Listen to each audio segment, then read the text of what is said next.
And talking about stablecoins, which is a type of cryptocurrency whose value is tied to another asset, typically fiat, well, there's another region that's sealed its lead in the token economy by offering regulatory clarity, and that's Europe. Crypto Assets Law, or MiCA, was signed into law in May this year and will apply from December 2024 in the European Union. Now, could this law be the push euro-backed stablecoin market needs to flourish? Forkast Jenny Ortiz finds out. It was in April this year when members of the European Union, or EU, voted to pass what industry leaders consider to be the first comprehensive crypto regulation in the world, the Markets in Crypto Assets Law, or MiCA.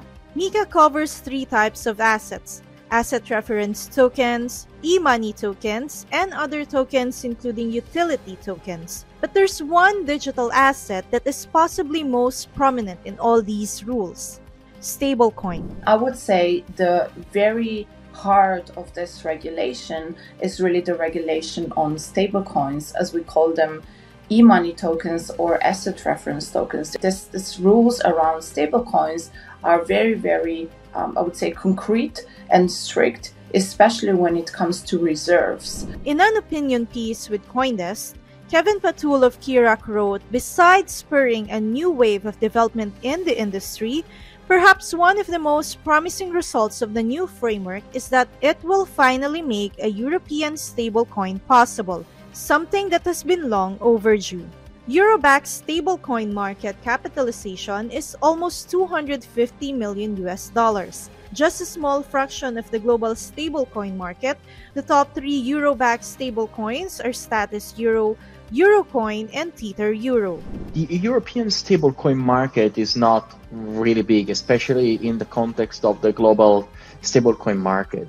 The reality of things is that most of the people that are interested in stablecoins are actually looking for a dollar-based stablecoin rather than euro-based stablecoin.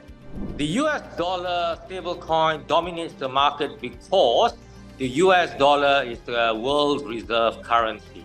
So is there a need for a euro-backed stablecoin? Issuers of this digital asset believe so.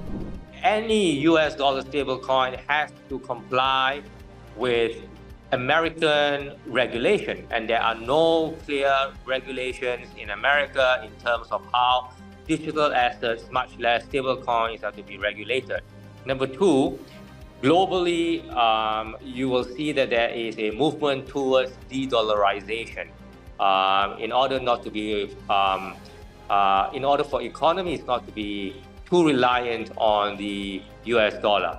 And if one is to de-dollarize, then we're going to have to look at what are the other alternative currencies that can function as a reserve currency. And the euro is the second most traded global currency because it's one of the largest economic areas in the world. However, euro-backed stablecoin makers are also aware that adoption in Europe is slow, and that's because of two factors. If we look at the competitors of Tether in Europe, they are all the same level, right? They are not growing. Just because, again, from one side, you have a population, a group of populations or communities they don't really need a stablecoin because they have almost perfect access to money.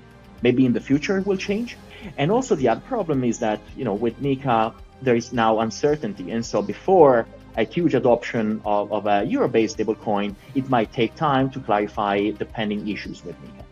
In July, the European Banking Authority said stablecoin issuers should start preparing for the new EU rules, even though they only take effect in June of next year. Now, while there's a regulatory clarity with MiCA, there's still concerns of uncertainties with the new law.